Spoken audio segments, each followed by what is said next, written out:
예, 이해환건 설명 잘 들었습니다, 대표님. 예, 저희가 사무환건으로 잡은 건 불법 또는 불필요한 계약에 대한 해지 및 관련 사업비 예산 의결 취소의 건인데요. 저희 같은 경우는 이제 뭐 전체 사업비 예산을 훑어보고 그에 상응하는 그 업체에 대한 계약 선정, 그리고 사업비의 액수, 그리고 그것이 필요하냐 불필요하냐, 필요할 경우에도 이 예산을 적법하게 잡은 것이냐, 중복해서 잡은 것이냐, 이러한 복잡하고 다묘한 사항들이 너무 팽배하고 복잡하게 들어가 있습니다. 이거를 처음부터 풀어서 설명을 하고 싶어도 너무나 사항들이 많기 때문에 제가 감히 한 조합원 한 분을 만나서 설명을 하나 하려고 해도 어디서부터 말을 풀어가야 될지 막막할 정도인데요. 이 사항을 저희 조합원들이, 모든 조합원들이 참고할 수 있도록 대표님께서 한 번씩 풀어서 쉽게 설명해 주시면 감사하겠습니다. 예. 그런데 이게 굉장히 내용이 많아서 하나하나 물어보십시오. 그럼 하나하나 설명을 드릴게요. 너무 길어질 것 같아요. 잘라서요. 네. 처음에 여러분이 갖고 온 자료 중에 뭐 정비사업 전문관리업체에 대한 계약 해지권 이렇게 나눠서 하나씩 물어보세요. 저희 정비사업 전문관리업체가 들어오면서 그 모든 계약과 예산들의 집행을 실제 행정 업무를 단순 행정 업무만 본 것이 아니라, 왜냐하면 저희 집행부의 임원들은 이런 것들을 수행할 만한 전문적인 지식이나 경험이 부족하기 때문에 아무래도 정비사업 전문업체의 그 전문성과 그 청렴성, 투명성 이런 것들을 많이 요하는 상황인데요. 저희 정비사업관리업체가 그러다 보니까 대부분의 집행과 행정 업무를 다 주관을 했고, 그의 흔적들이 저희 조합에 지금까지 계속 쌓여 있습니다. 우리가 그 선정한 집과 사람들이라는 정비 업체가 해왔던 그 잘못된 행정과 잘못된 예산에 대해서 설명을 해주셨으면 좋겠습니다. 우선요. 정비사업 전문관리업체를 내가 보면서 제가 깜짝 놀랐는데 여러분 조합이 선정해 놓은 걸 보고 우리가 계약 업무 처리 기준, 그 소위 말해서 정비사업 계약 업무 처리 기준에 보면 업체를 선정하는 방식이 최저가 선정 방식이 있고 적격 심사 방식이 있고 제안서 평가 방식이 있긴 해요. 그런데 보통 입찰을 한다라고 하면 최저가 선정 방식을 찾기 위해서 입찰하는 거예요, 그죠? 네. 근데 입찰이 곤란하거나 근데 적격 심사 방식은 어떤 때 동원돼야 되냐면 예를 들면 뭐 일종의 굉장히 고도로 어떤 기술을 필요로 해서 업체의 어떤 부분을 심사해야 될 필요가 있었을 때, 아니면 이게 굉장히 자본을 많이 필요로 하는데 자본이 굉장히 좋은 업체가 아니면 가격만 싸다고 해서 할 수 없는 경우, 이런 경우에 적격 심사를 한단 말입니다. 그런가 하면 제안서 같은 경우는 조금 더 사업을 다 좋은데 가격이 비싸더라도 아이디어가 좋거나 돋보이는 걸 하자. 대표적으로 할 수 있는 게 설계 같은 거겠죠. 예를 들면 나는 이렇게 해서 뭐 금액은 10만 원인데 뭐 설계가 좀 촌스럽다. 어떤 거는 15만 원인데 야, 잘 그려졌다. 어떤 거는 30만 원인데 와, 이건 굉장히 비싸긴 한데 굉장히 럭셔리한데 공사비도 이렇게 지으려면 엄청 많이 들겠다. 그래서 요거는 좀 그렇고 작품성은 뛰어난데 우리 현실에는 안 맞다. 그러면 뭐 15만 원짜리로 하자. 이런 거는 제안서 심사 방식으로 할 수 있어요. 여러분이 얼마든지. 자, 그런데 정비사업 전문관리업체는 너무나 전국에 많아요. 한 300여 개 될 겁니다. 옛날에 한 350개 됐는데. 그러면 지금까지 정비사업의 역사가 그리고 굉장히 오래됐잖아요. 네. 한 뭐 20년이 넘었죠. 그러면 정비사업법 도시정법 시행되고만도 지금 뭐 9년 됐지 않습니까? 그러면 2003년부터 실시했어요. 그 전에도 정비사업이 없었던 것도 아니고. 그런데 거기서 적격 심사 방식이라는 뭐냐면 여러분 조합이 그따위로 해놨던데 그따위라고 제가 표현할 수밖에 없습니다. 별로 지명도가 없는 회사였기 때문에 여러분이 선정한 업체가, 근데 그것은 나중에 실력에서 드러나요. 거기를 적격 심사 방식이라 해갖고 조합의 임원들이 배점을 매겼더라고요. 네. 이렇게 되면 이거는 적격 심사는 이럴 때 쓰는 게 아니에요. 지가 뭔데 배점을 매겨요. 이 일반 경쟁이 원칙이고 적격 심사는 아까 자본금이 상당히 필요한데 이거는 가격으로만 될 일이 아니라 이 업체로서는 이걸 수행하기 불가능해라고 하는, 그게 맞느냐라고 하는 것을 하는 것이지. 예를 들어서 많이 해본 사람이 잘하는가요? 무엇을? 그렇지 않더라고요. 반드시 그렇잖아요. 네. 일이라는 것은 내가 많이 하면 잘하고 예를 들어 실적이 나는 10개밖에 안 온 사람 20개 한 사람은 10개 했던 사람보다 2배 잘하고 40개 했던 사람은 10배 했던 10번밖에 안 했던 사람보다 4배를 더 잘하고 이런 건 아니잖아요. 맞습니다. 업무라는 건 얼마나 올바르고 똑바르게 했느냐에 대한 기준이 필요할지는 모르지만 적격이라고 한다면 근데 적격은 그래도 다른 것이 아니라 아까 얘기했잖아요.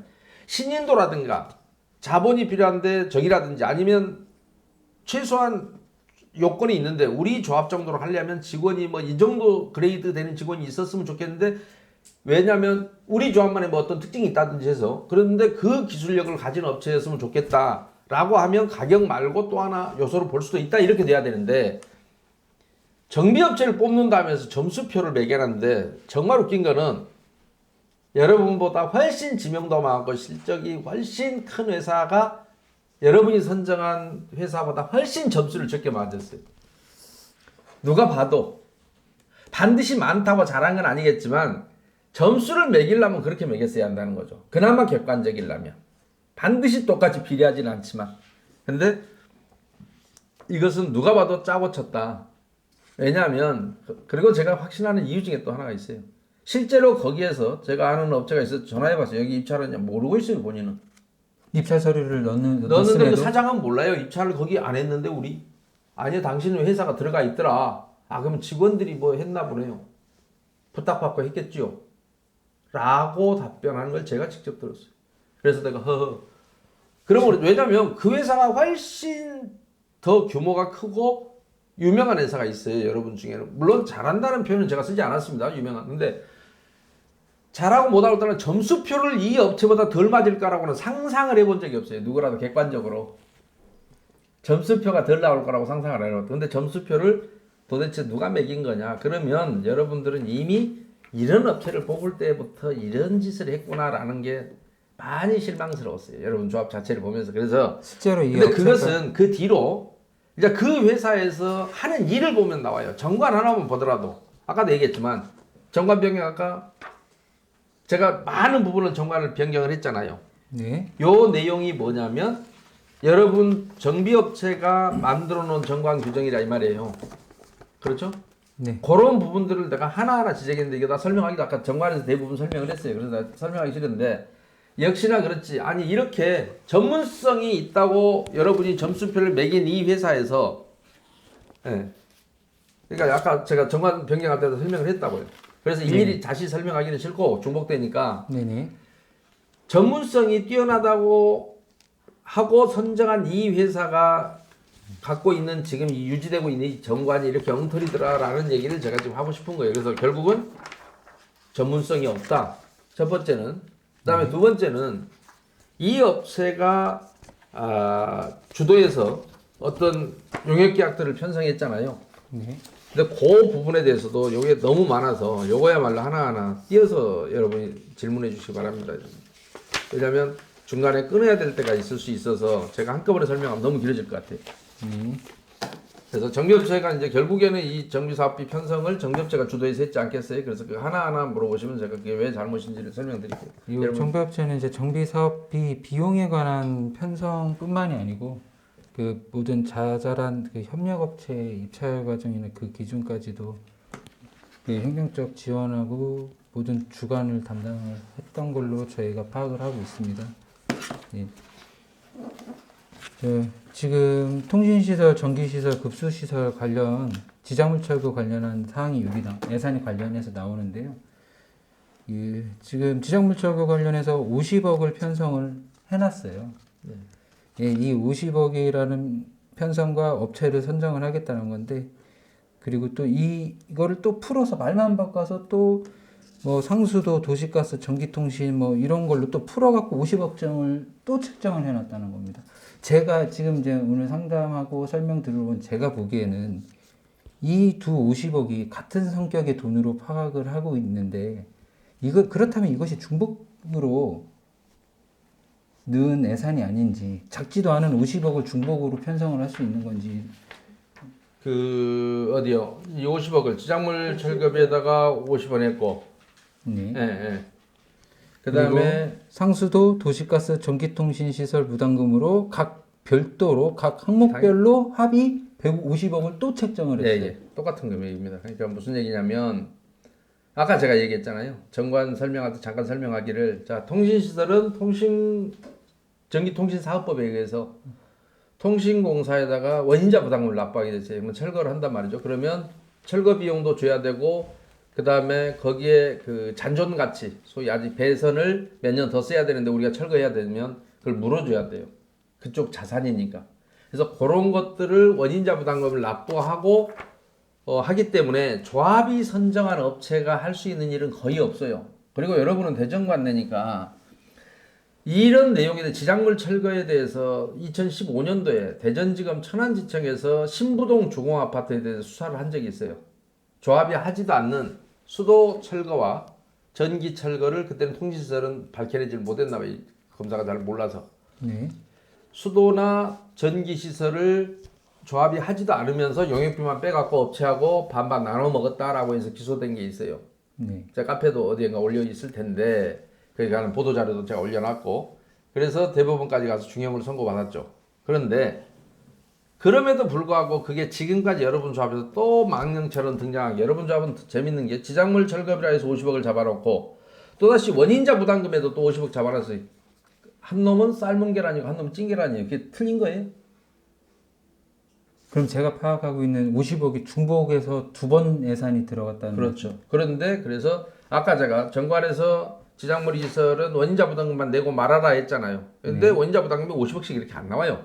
안 나오는데 어쨌든 뭐 예산이야 뭐 그러니까 원인자 부담금 내면 예를 들어 통신공사에 내가 1억 냈는데 뭐 10억이라 뻥튀기 할 수는 없으니까 그거는 내야 되고 그러니까 요거는 많이 편성했던 남으면 뭐 다시 여입 잡으면 되니까 괜찮은데 조합이 지작물 이설비 그래갖고 별도로 잡아놓는다는 거는 또 그 업체를 선정할 계산인 것이죠. 근데 제가 정관 변경 안에다 만약에 그런 짓거리를 하면 곧바로 임원 해임 절차 필요 없이 임원 자격 박탈해버리라고 그랬잖아요. 네. 오죽 헤쳐먹을 게 없으면 그 짓을 똑같은 놈을 놓고 하나는 삶은 계란이라고 해서 돈을 받아가고 하나는 익은 계란이라고 돈을 받아가고 똑같은 놈이에요. 말이 안 되는 거죠. 그죠? 그렇죠. 너무 말이 안 네. 되는. 그래서 마치 그런 장난을 쳐놓은 게 이설공사비고 한다. 근데 그것도 누가 했을까요? 정비업체가 아무튼 총회자료를 만들잖아요, 보통. 네. 그래서 정비업체의 무능에 대해서 얘기하고 있는 것이고, 근데 무능이 문제가 아니라 근본적인 문제는 여러분 조합이 그럼에도 불구하고 OS를 고용해서 누군가는 이걸 밀어붙여서 여러분한테 의결하도록 만든 자가 있을 거 아니에요. 그 자가 누구예요? 그 자가. 그 자가 범인이잖아요. 맞습니다. 왜 여러분이 그 자를 좋아하는지 잘 몰라요. 아, 돈 벌어서 쓸 데가 없어서? 그렇습니다. 좀 안타까워요. 그러면 이 지작물 철거에 50억도 많이 과한 측면이 있기도 하지만 그걸 그거를 번씩 두 번을 말이 집어넣음으로써 안 돼. 예. 그냥 뽑아 먹으려고 잡아놓은 거예요. 아마 놈이 저희 나쁜 놈이죠. 조합원들께서는 그럼에도 불구하고 그것을 총회 OS 통과시킨 놈은 또 누구냔 말이에요. 아마 이게 대부분 저희 모르는 조합원들께서는 지작물 철거라는 이름이 상수도 도시가스 전기통실에 대한 시설 철거 비용이라고 판단하지 제발 제 카페 와서 못하는 좀 분들이 제발 많을 좀 것 많이 좀 보라 그랬어요. 제가 너무 많이 설명했던 부분이라 그냥 짧게 설명할게요. 같아요. 알겠습니다. 뭐 여러분이 뭐 이미 딴 데서 너무 많이 설명했는데 안 듣겠다면 어쩔 수 없고 네. 이제 처음 듣는 것처럼 행동하면 방법 없고. 예, 저 다음은 또 세입자 주거 이전비는 법으로도 이제 보장을 하고 있는 상황으로 알고 있는데요. 저희 같은 경우는 이제 세입자 주거 이전비에 78억을 편성한 바가 있긴 하지만 저희 조합원 이사비를 23억을 별도로 또 편성을 했단 말입니다. 근데 이 조합원 편성비에 대한 그 재무 형태가 공동부담금으로 잡아놨어요. 예. 예. 그게 이제 왜 문제냐면 자 여러분은 조합원 평가액이 달라요 똑같아요 전체 각자 다 다르죠. 다 다르죠. 예. 재개발이라서 예. 재건축이고 평형이 하나면 아마 거의 같을 거예요, 그죠? 네. 재건축이고 평형이 하나라면 그런 경우에는 별 문제가 없어 보이기도 해요. 그러나 예. 왜 문제냐면 이사비를 세대당 300만 원 주려고 책정한 것 같아요. 23억 책정해 놓은 거 보면 그죠? 네. 300만 원씩 한 770세 되면 23억 되잖아요. 언뜻 보면. 자, 그러면 300만 원 해놓고 사업비를 편성해. 자, 가져갈 때는 내 재산이 10억짜리든 1억밖에 안 되는 사람이든 1인당 한 세대당 300을 주겠다는 거 아닙니까? 그죠? 네. 근데 공동사업비에 편성해버리면 예산이 비례율이 그만큼 떨어질 거 아니에요. 공동으로 부담하니까. 그러면 예를 들어서 이것이 만약에 0.1%의 영향을 미쳤다 그러면 10억짜리는 얼마를 부담할까? 예를 들면 10억짜리는 뭐 한 1,000만 원을 부담하고 1억짜리는 뭐 예를 들어서 100만 원밖에 부담 안 하고 그러면 받을 때는 똑같이 300씩 받았는데 재산에 관계없이 공동사업비를 넣어버리면 부담할 때는 부자는 많이 내고 가난한 놈은 조금 내요. 그러면 저희 이해가시죠? 물건지 지분이 큰 사람이 손해요. 작은 분의 이사비를 지원한 대신 거랑 지원하는 꼴이 돼요. 꼴이 되는 거네요. 그래서 이것은 만약 이사비를 주는 것은 좋은데 그리고 왜 공익사업법이라 해놨냐? 공익사업법에 누가 이사비 주라고 돼 있냐고 주거이전비라고 돼 있지. 그 속에 뭐 이사비 뭐 이런 게 있지만 그거는 조합원에 한해서 하는 게 아니고 이거는 전 조합원한테 주겠다는 거 아니냐고 지금 이사비는 이게 공익사업법에 있도 없는 내용으로 해 공익사업법에 핑계를 대냐고 얼마나 무식하면 이런 얘기를 하냐고. 근데 중요한 것은 이런 비용은 이게 그 정액으로 받았던 비용은 다시 토해낼 때도 정액으로 토해내게 하면 똑같아요. 차이가 없다고. 네. 그런데 사업비에 넣어버리면 부자는 많이 내고 가난한 사람 조금 내. 그러네. 그래서 자 여기서 그러면 여러분이 또 생각해야 돼요. 이런 짓거리 하는 게 또 있어. 이거는 작은 금액이니까 그나마 괜찮아요. 뭐에서 있냐? 평소 큰 사람들은 돌아버릴 지경이에요. 어떤 데에서 문제냐? 여러분이 이주비 받아요. 그죠? 네. 내 재산의 60%를 받는다고. 자, 10억짜리는 6억을 받아. 근데 저기는 1억짜리는 6천 받을 거 아닙니까? 근데 중요한 것은 기존에 대출이 많아갖고 못 받는 사람도 있어. 이 사람은 어떡할까? 나는 못 받았는데 저 사람들이 받는 걸 내가 대신 내줘야 돼. 사업비에다 그것도 공동으로 넣어버려. 절대 공동으로 넣어서는 안 되는 거야. 그리고 만약에 공동으로 넣으면 무조건 풀로 베팅을 할 수밖에 없어요. 근데 각자 부담하게 하면 나는 6억 받을 수 있어도 우선 세 내준다 1억만 부족하니까 1억만 내면 내가 1억만 이자를 내면 될 거 아니야. 그죠? 근데 공동으로 부담하면 죽으나 사나 싶어 6억 다 받아야 돼. 못 받는 놈이 바보고 다 받아야 내가 공평한 거야. 그렇죠? 그때는 재산별로 똑같으니까. 재산에 풀 베팅을 해줘야만이 내가 이익을 안 받는 내가 내 금액만큼 비례율이 떨어졌고 그만큼 내가 부담이니까. 근데 대출 안 받는 사람들이 억울한 거예요. 환장하는 거죠. 그래서 그런가 하면 그러니까 빚어서 무조건 사업하자 이게 되기 때문에 그런 비용은 공동사업비에 편성 과거에 안 했고 안 해요. 근데 왜 지금은 하냐? 빨리빨리 가자라고 하려고 공짜처럼 뭐 옛말에 무슨 뭐 공짜는 양잿물도 큰 거 집어든다고 공짜인 것처럼 생각하고 조합원들이 너나 다 받고 앉아 있는 거예요. 근데 그래서 이사비 같은 경우도 특히 말이 안 된다라는 얘기를 하고 있는 겁니다. 네, 저희 범죄 예방비가 아닌 범죄 예방 용역비로 14억 원을 편성을 했거든요. 근데 범죄 예방 용역비라는 게 필요한 예산 항목인지 조합원 14억이라는 돈은 여러분이 얼마인가 1인당 200만 원씩인가요? 그죠? 기가 막힐 일이죠. 자, 법에는 CCTV하고 가로등 설치만 조합이 하도록 돼 있어요. 그리고 순찰 업무는 시장 군수가 사업시 인가 내줄 때 경찰청에 요청하게 돼 있습니다. 경찰청 또는 경찰서장에게 요청하게 돼 있어요. 순찰해달라. 근데 요즘 경찰서에 순찰 안 해요. 물론 빈집이 생겨나면 혹시 빈집에 청소년들 들어가도 본드라도 마시거나 가스라도 불고 있을까 봐서 공가에 대한 압수수색은 하라고 경찰청에 지시가 수시로 내려와요. 경찰청의 임무야. 왜? 빈집들이 막 이사가면 빈집 관리를 안 해요. 거기에 도둑놈이 들어가 있다가 무슨 사고를 친다든가 하면 안 되잖아요. 네. 그러니까 빈집 관리 좀 잘하세요. 창문도 좀 뜯어버리고 사람이 못 살게 하고 뭐 거기에 이상한 세력이 들어가서 은거에 있거나 범죄를 저지르면 안 되니까 막말로 그렇잖아요. 네네.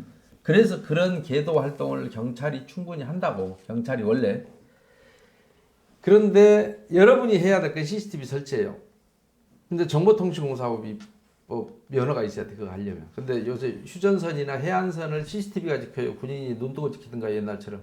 요즘엔 다 CCTV로 CCTV가 지켜요. 그놈은 전기만 치면 졸지도 않아 24시간. 인간한테는 아무리 훈련을 시켜도 졸아요. 그러니까 인간의 눈보다 그놈의 눈이 더 좋아요. 네. 야간에도 그놈은 보니까. 그렇죠. 야맹증도 없고.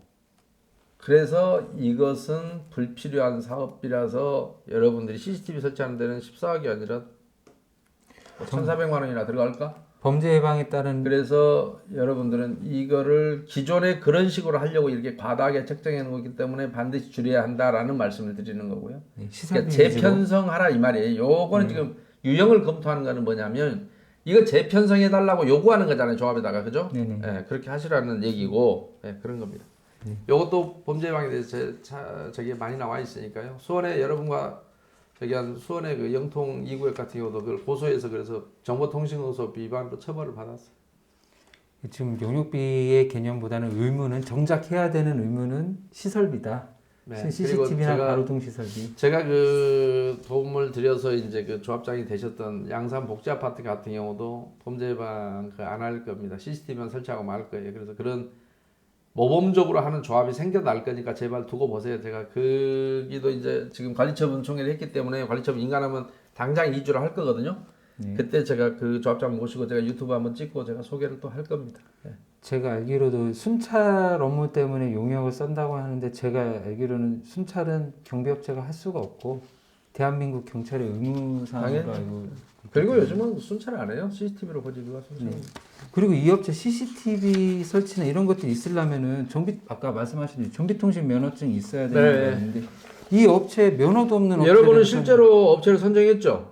네. 주식회사 무슨 홀딩스? 진홀딩스. 진홀딩스. 네. 이 회사는 CCTV 설치할 면허가 없어요. 근데 계약서에는 CCTV 한다고 돼 있죠. 그럼 위반이에요. 네, 무효예요, 무효. 그래서 계약 자체는 했지만 무효입니다. 그럼 이 당행규정 위반하면 이 무효. 진홀딩스는 지금 범죄 예방 용역으로 입찰 참가를 아예 할 수 없는 무면허 예, 업체인데 예. 입찰을 했다는 말씀이에요. 예, CCTV 공사를 할 수 없어요. 만약에 여러분이 변호사가 아닌데 내가 소송해줄게 하고 예를 들어서 뭐 1억에 받아다가 변호사한테는 1,000만 원 주고 내가 9천만 원 먹었다 그러면 그 위법인가요, 아닌가요? 위법이죠. 똑같은 짓거리예요. 지금 그 짓거리 한 거예요. 쉽게 말하면. 나는 CCTV 할 줄 모르는데 몽땅 뭐 금액을 갖다가 대신에 항상 얘들이 물어보면 그러거든요. 아, 내가 면허 얻는 거 맞다. 그래서 나 면허 있는 업체 시킨다. 그러면 자 건강검진 갑시다. 그러고 나한테 1인당 500씩 내세요. 그러고 내가 대시다 너 의사요? 나 의사 아니에요. 그래서 의사한테 데려다 주려고요. 그래서 가서 의사한테 100만 원 주고 내가 400만 원 먹었어. 이게 죄 안 돼요? 이런 세상을 여러분이 살 거냐고. 그 짓거리예요, 그 짓거리. 그러느라고 14억을 편성해 놓은 거예요. 반장하겠죠. 다음은 이주 관리에 대해서 질문 한번 드리도록 하겠습니다. 전입세대 연락. 예, 전입세대 열람. 전입세대 열람은 제가 보기에는 일반 사적인 업체가 하기가 수행이 불가하거나 어려운 업무로 알고 있거든요. 그리고 정작 저희가 필요한 시점이 사업 시행 계획 때 필요한 업무인데 이때는 저희가 이제 구청에 전입세대 열람을 이제 조합 집행부에서 신청을 하게 되면 그냥 자연스럽게 할 수 있는 업무로 알고 있는데 이걸 따로 이 정비업체는 이걸 또 따로 편성을 하면서 또 예산을 잡아버렸거든요. 이거에 대해서 전입세대 열람에 그래서 여러분들이 전입세대 열람은 여러분이 할 수 없고 다만 조합은 사업시행 때 이제 이주 대책을 세워야 되면 전입 일자를 알아야 이 사람이 이주비를 지급해야 되는지 임대주택을 지급해야 될 대상인지 뭐 이런 걸 안단 말이에요. 그래서 그것 때문에 구청에다가 요청하면 구청에서 해줘요. 근데 여러분 같은 경우는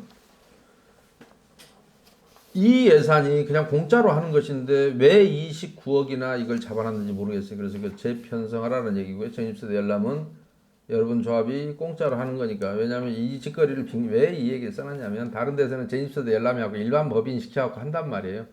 근데 그래서 제가 서울에 있는 어느 조합도 가보니까 조합이 구청에다가 이거를 신청해서 받아다가 근데 민간업체한테 용역을 줬잖아요. 조합장이 글로 줘 걔한테. 내가 지는 조사할 수가 없지 구청에. 그래서 걔가 리타이핑을 해. 다시 타이핑을 지가 조사한 것처럼 돌아다니면서 이 사람 몇 월 며칠 날 전입했고 뭐. 근데 실제로 전입하려면 알려줘요, 안 알려줘요? 만약에 우리 조합원님 같으면 와서 당신 언제 나 민간업체인데요. 당신 여기 언제 전입했고 가족은 누구입니까? 주민등록 어떻게 되세요? 라고 하면 알려주시겠어요? 안 알려주죠. 할 수도 없어요. 그 영역을 조합에 줘도. 근데 조합이 그냥 이렇게 주면 자료를 주고 네가 타이핑해 와라 그러면 정말 쉽겠죠. 돈도 주고 자료도 주면서 다시 이걸 보고서처럼 만들어 와라 그러면 참 쉽겠네, 그죠? 사업 시행인가 계획 수립에 들어가는 업무인데 네. 이러면 정비업체하고 계약을 체결할 때 자연스럽게 이 업무가 당연히 정비업체 들어가 업무 있고 아닌가요? 정비업체도 가서 못 외우니까 예. 구청에 정비업체가 해주는 건 아니에요. 조합이 해서 정비업체한테 자료를 줘야 돼, 만들라고 기초 자료를. 예, 예. 조합이 전입수도 열람 신청하면 해줘요. 공익사업법 규정에 무료로 해줍니다, 무료로. 예, 또 저희 조합의 그 정비업체는 저 민원 처리비하고 이주 촉진비로 약 30억 원의 예산을 편성을 했거든요. 네. 근데 이 30억에 대한 이주 촉진비가 과연 맞는 것인지. 이주 촉진비라는 이주 촉진비라는 것은요. 민원 처리비와 이주 촉진비였는데 이주 촉진은 말이 안 되는 비용인 것이 원래 이주 관리를 하면 이주 촉진이 또 따라오더라고요. 그동안에 왜 그런 짓을 했냐 각 조합들이. 이주를 다 시키고 나서 업체가 저절로 이사 간 집들이 이제 막 생겨날 거 아니에요. 거기다가 저절로 이사 갔는데 거기다가 자기 아는 사람한테 이렇게 집어넣어놔요. 무단 전입을 시켜놔. 그러고 다 끝나고 났는데 갑자기 전입 신고도 하지 않고 사는 놈이 있더라 이거야. 쭉 자기가 해보니까 네. 조합에서도 모르죠. 주인들이 일찌감치 이사 가버렸으니까 모르고 자기한테 주인한테 얘기하는 게 아니라 조합한테 얘기하기 때문에 주인은 알 수가 없어. 주인 이사 가고 없잖아요. 세입자가 저절로 이사한 자리에 집어넣어놨으니 그래놓고 지금 한 달에 이자가 10억 나가는데 나한테 20억만 주면 내가 2달 이내에 저놈들 다 쫓아낼게요. 소송을 하면 최소한 6개월은 걸릴 겁니다. 그러면 말 그대로 보면 그럴 수밖에 없잖아요. 근데 여기 지금 30억을 넣어놨죠. 네. 민원 처리비, 이주 촉진비. 그러면 그러면 또 말만 바꿔서 또 30억이 또 잡혀 있어요. 말이 안 되는 것인 게 뭐냐면 이 행위가 관리처분이 인가가 나고 나면 공익사업법에 의해서 그때부터는 여러분이 봐주니까 그렇지 무조건 종전재산을 더 이상 사용 수익할 수가 없어요. 그래서 이사를 가야 돼. 불법 점유야. 권리가 없다고. 세입자든 조합원이든 누구든. 그렇기 때문에 형사고소를 하면 1년 이하의 징역 뭐 이렇게 있어요. 처벌도. 그런데 이사를 안 간 놈한테 범죄자인데도 불구하고 내가 돈을 줘서 이사를 가게 만든다? 돈을 줘가지고 빨리 좀 이사 가세요라고 한다? 범죄인과 타협하는 거죠. 따지고 보면. 명도 소송을 하면 근데 그것도 미리 왜 이주 관리라면 미리부터 명도 소송도 지금 보니까 계약 다 해놨는데 미리부터 다 알 수 있으니까 미리부터 소송을 여러분들 이사 가기 전에부터 그런 놈이 있다면 미리 소송해야 될 거 아니야. 갈 거냐 안 갈 거냐 물어봐서 안 간다면 바로 소송 넣어야 될 거 아니냐고. 그러면 여러분 이사 가는 사이에 이미 다 소송 날짜 잡히지. 그러고 다 쫓아낼 수 있는데 다 끝나고 나서 보니까 파악 안 된 놈이 몇 있는데 무단 전입자 같다라고 얘기하고 이주 촉진비 받아내고. 절대 해서는 안 되는 영역이고 이런 영역은 이주 관리도 필요 없지만 이주 촉진도 있어서는 안 되는 대표적인 말이 안 되는 비용입니다. 근데 조합장들한테 물어보면 놀랍게도 이런 얘기를 합니다. 업체가 가르쳐서 똑같아요. 모든 조합장들이 그렇게 대답해요. 여기도 물어보면 그렇게 대답할 거예요. 가르쳤거든. 정비업체 가르치고. 저기 하면 우리가 직접 돈을 주면 업무상 배임이 되기 때문에 업체가 있어야 한다. 아니 돈을 이렇게 주는 것과 이렇게 돌려서 주면 괜찮아요? 왜 업무상 배임이 되겠어요? 누구에게는 이익을 주고 누구에게는 손해를 안겼으니까 배임이 된다는 거 아니에요? 주지 말아야 될 돈을 지급하는 것 당연하죠. 자체가 배임이상. 그런데 업체를 끼면 배임이 안 되나? 이런 무식한 얘기들 하고 있더라고. 근데 문제는 또 뭐냐면 이주 촉진이라는 건 뭐냐면 이 불법 행위자한테 중개를 하는 거잖아요. 네. 이사 가세요. 안 그러면 우리 소송할 거예요. 막 협박할 게 소송밖에 없으니까 막말로 얘기하면 또 실제 걔들이 이 촉진비를 타낼 때 그렇게 해요.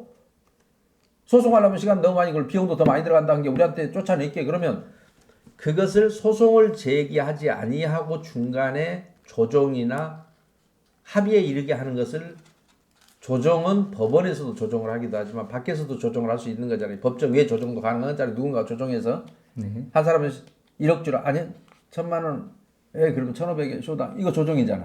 네. 그런가 하면 화해죠. 화해. 제소할 때도 법원에서 화해를 시키는 경우도 있죠. 네. 소송 과정에서 재판장이 그런가 하면 제소 전 화해라 그래서 제소하기 전에 미리 화해 조항을 갖고 가서 법원에 확인받는 것도 있어요.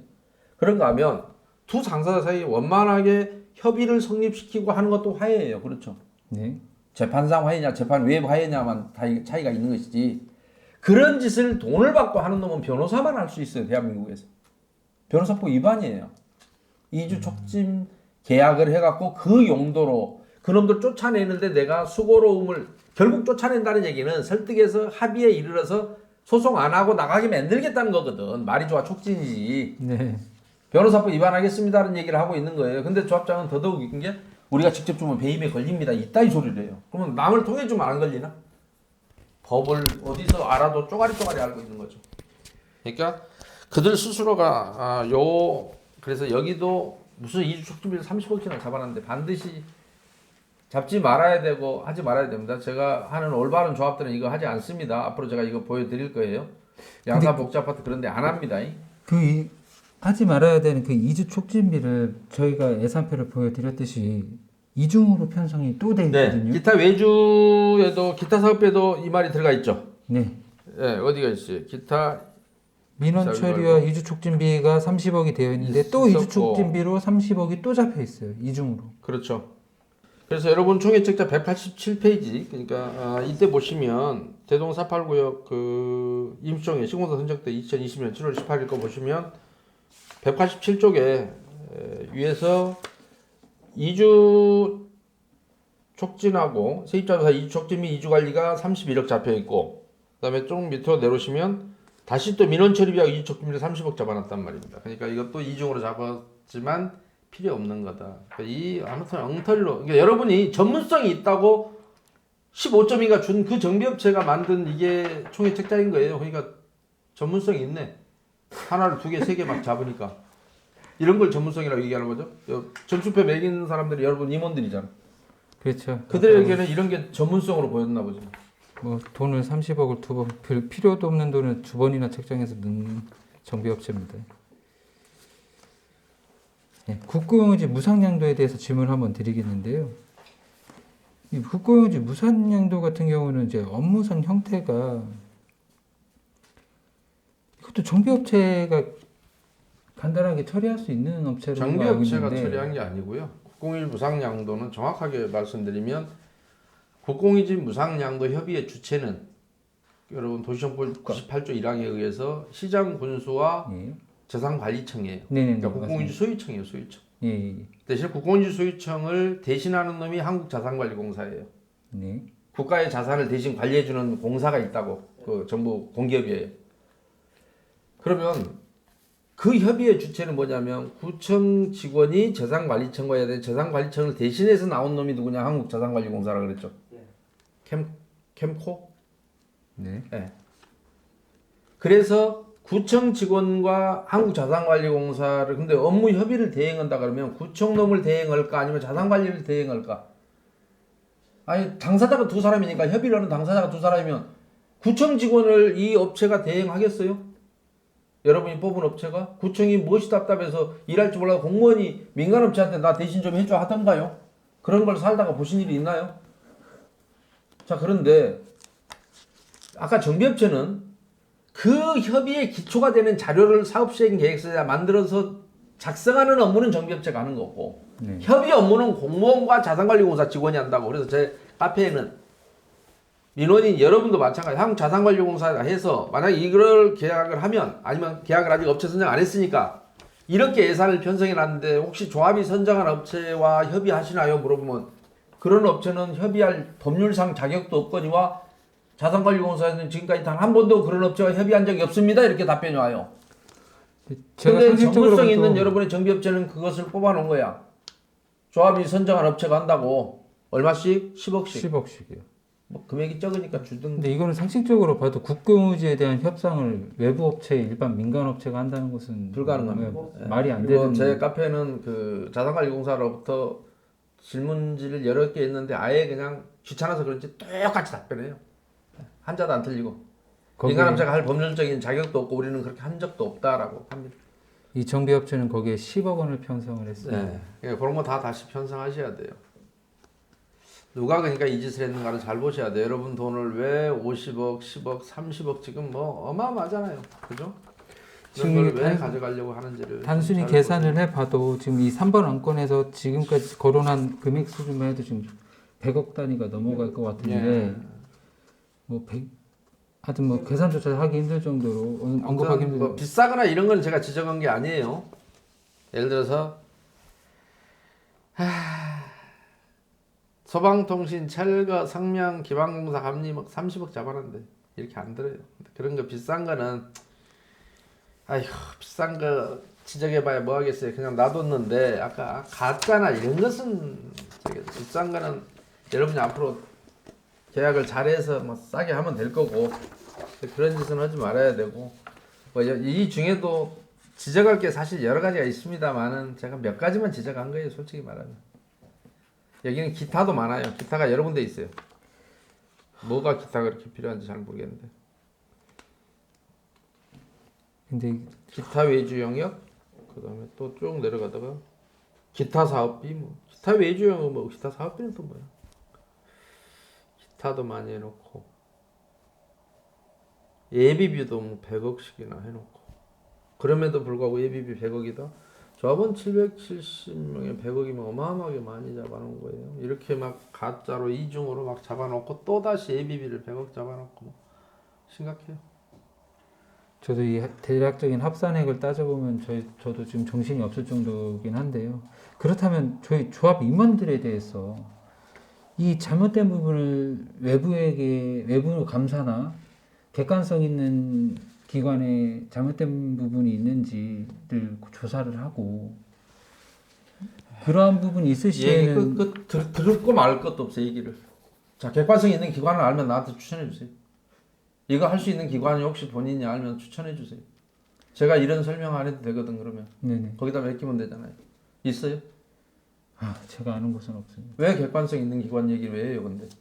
여러분한테 고치라고 얘기했지 객관성 있는 기관이라는 얘기가 조합원 입에서 나온다는 거는 이 바닥을 하나도 모르는 사람이요.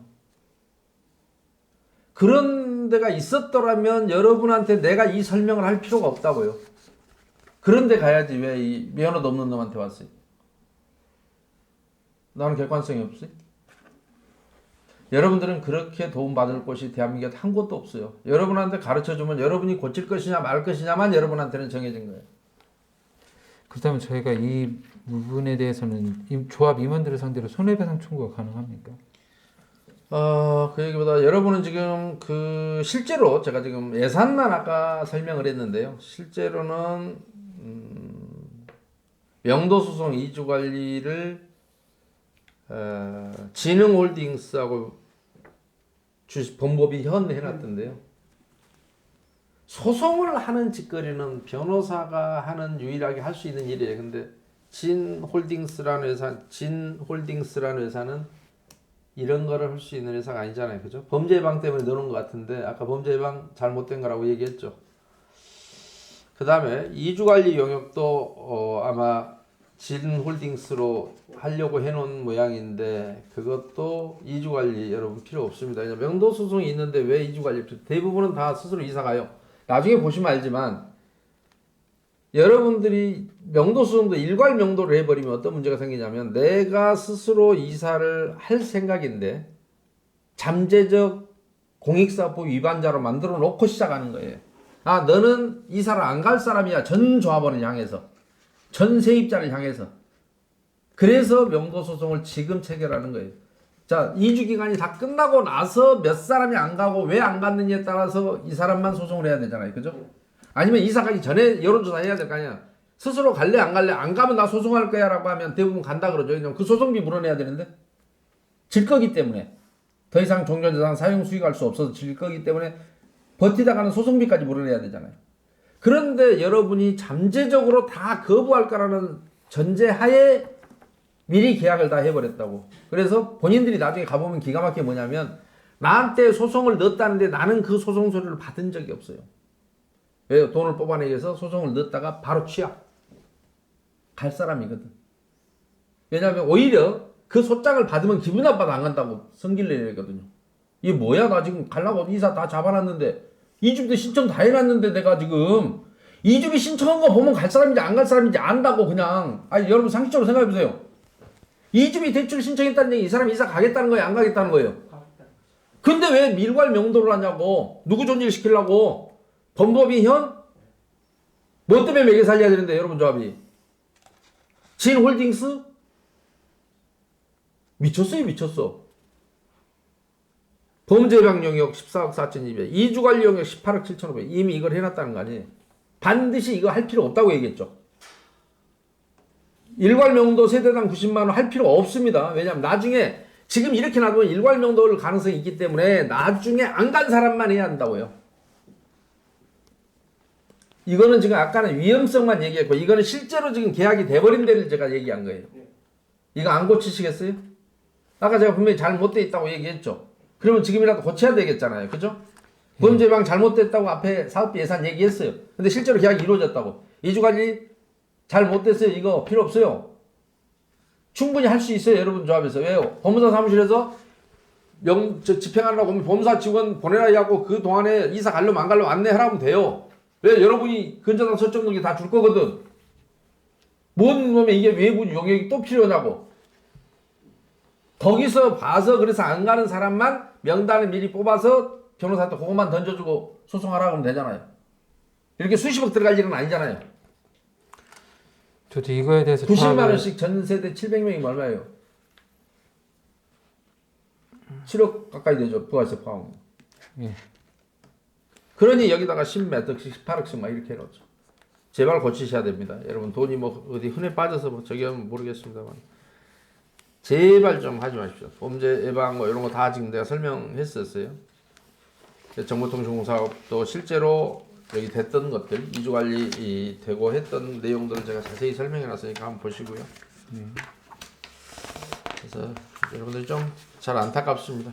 그 다음에 아까 원래 했던 게 이 손해배상 청구할 수 있을 것이냐라고 하는데 여러분들이 당연히 불법행위에 대해서 손해배상을 청구해야 되고 손해배상 청구하면 뭐 하겠습니까? 가기 전에 막아야 되겠죠. 그죠? 그래서 제가 분명하게 말씀드리는 것은 이런 부분에 대해서 지금 지적을 했고 뭐가 잘못됐으니까 고쳐라라고 지금 조합에다 여러분이 5분의 1이 요구했잖아요. 네. 이 조합이 안 고치겠다 그러면 여러분은 이 손해를 그대로 부담할 것이냐 여기서 벗어날 것이냐 여러분이 이제 결정해야 돼요. 그죠? 네. 벗어나야 되면 해임하셔야 됩니다. 그렇잖아요. 정당한 요구를 했는데 우리 돈을 이렇게 함부로 쓰겠다는 사람을 계속 조합 임원으로 놔둘 수는 없잖아요. 그때는 해임하셔야 돼. 그러나 무조건 해임을 하는 게 아니고 자 이게 잘못됐으니 네가 고쳐라라고 하는 기회는 요구는 해야죠. 그죠? 네, 맞습니다. 소명 기회는 부여할 필요 없지만 요구는 했는데 안 들어요. 그러면 여러분들이 이제 어떤 결정이냐. 우리가 이 돈 다 떠안고 저 사람을 계속 조합장으로 놔둘 거냐 아니면 이건 여러분의 뜻이 아니란 말이에요. 거기서 올렸잖아요. 여러분은 멋모르고 의결했고 네. 그러면 지금이라도 의견을 바꾸면 돼요. 그죠? 알았으면 이제 바꿔야 될 거 아니에요. 근데 네. 알았지만 나는 임원들이 이 돈을 갖다 쓰든 어쩌든 업체하고 짜고 돌리든 어쩌든 나는 상관 않겠다 그러면 해임 안 해야 되고요. 그 돈은 더구나 그 해임을 우리가요 여러분이 그 민법 35조 2항은 법인의 불법행위로 손해를 끼칠 때는 그 의결에 참여한 사람이 연대해서 손해배상을 하도록 돼 있어요. 그러니까 여러분이 지금 잘 모르고 의결했다면 이 안건에 대해 찬성했던 사람들끼리 그 돈을 물어내면 돼요. 왜? 불법이었기 때문에. 그게 민법 35조 2항이에요. 그러니까 여러분이 올바른 사람이고 나는 저 돈을 물지 않아야 되겠다 하면 찬성해야 되는 거예요. 저걸 바꿔야 되는 거예요. 한때는 모르고 의결했지만 내가 의결함으로 인해서 나는 당연히 의결한 사람은 내가 저 돈을 내겠다는 거잖아요. 네. 예. 그러면 안 내겠다는 사람들은 나는 안 낼 테니까 의결 다시 하자라고 해야 될 거 아니에요. 나 그때 못 모르고 했는데 아니면 나 그때 의결 안 했는데 왜 내 거 의결서가 여가 있지? 나중에 돈 내라가면 그때 가서 얘기하지 말고 미리 얘기해야 될 거 아닙니까? 그죠? 네, 고쳐야 되겠죠. 네. 근데 못 고치면 결국 이번 여러분이 다 이미 이거 내기로 의결했잖아요. 내야지 뭐. 불법 얘기를 왜 들어요? 그죠? 불법이라는 얘기 들을 필요가 없잖아. 네. 그런 겁니다. 아무튼 뭐 또 궁금한 거 있으면 간단히 물어보시고 정리하시죠. 대충 총회 발의서에 대한 설명은 대충. 예, 이렇게 해서 총회 발의서에 대한 설명 드리 뭐 질문 드리고 설명 다 듣고 했습니다. 많은 조합원들이 참고하셔서 좋고 현명한 선택을 할 수 있었으면 좋겠습니다. 제가 근데 좀 안타까운 것은 끝으로 지역별 특성이 참 조금은 있는 것 같더라고요. 부산은 조금 많이 굉장히 개화돼 있고요. 대구는 아예 잠자고 있고 의미가 없는 도시고, 저기 광주 쪽을 기대했는데 거기도 엉망이에요. 근데 그 이유가 뭐냐면 광주는 광주의 특성을 잃어버린 것이 외지 투자자들이 50%가 넘어요. 그들은 돈만 먹고 빠져야 되고 거기 살 사람이 아니에요. 그래서 조합이 잘못한 걸 지적하면 마치 집값이 그것 때문에 안 오를 거라고 착각을 하는 것 같아요. 그래서 불량한 투자자들이 많이 들어와 있어요. 근데 부산은 왜 쉽게 뒤집히냐 요즘 들어서 투자자들의 건전성이 확보돼 있어요. 부산은 투자자들이 적극적이에요. 이상하게 부산 쪽은 잘못됐다라는 걸 고쳐야 한다는 걸 투자자 쪽에서 주문을 해요. 근데 광주는 투자자들이 그걸 막아요. 이상한 애들이 들어가 있어요. 근데 대전은 이도저도 아니에요. 물어는 보러 오는데 의사결정이 되게 늦어요. 의사결정이 안 되고 있는 도시. 이게 딱 광주, 부산 중간뛰기인데 이도저도 아닌. 그 뭐 대전 쪽의 특징인 것 같아요. 아직까지는. 그러니까 무슨 얘기를 해도 근데 물어는 많이 봐요. 다른 데도 제 카페 가입한 조합원들이 꽤 있고 뭐 성남 3구인가 하는 데 있잖아요. 대전에. 거기도 뭐 조합원들이 가입을 했는데 움직임은 진짜 요원한 것 같고 그래서 대전이 좀 안타깝죠. 제가 기회 될 때마다 얘기를 해주고 했는데 대전이 과연 바뀔까라고 하는 게 조금 회의적이긴 해요. 지역적 어떤 특성들이 좀 있는 것 같더라고요. 여러분 조합은 그러나 뭐 그거는 그거고 설명을 제대로 들어보신 분이라면 여러분 조합의 문제점을 스스로 인식하실 수는 있을 텐데 중요한 것은 망가뜨린 것도 조합원이고 고칠 수 있는 사람도 조합원 본인이에요. 그래서 과연 여러분이 이걸 고쳐낼지 어쩔지는 제가 잘 모르겠습니다. 솔직히 말하면 좀 기대가 잘 안 되는 지역이기도 해요. 지역적 특성이. 그래서 아무튼 여러분들이 뒤늦게라도 뭐 이렇게 몇 사람들은 그전부터 뭐 저한테 자꾸 질문하시고 고생을 많이 하셨는데 뭐 좋은 결과 있었으면 좋겠습니다. 수고하셨습니다. 감사합니다. 네.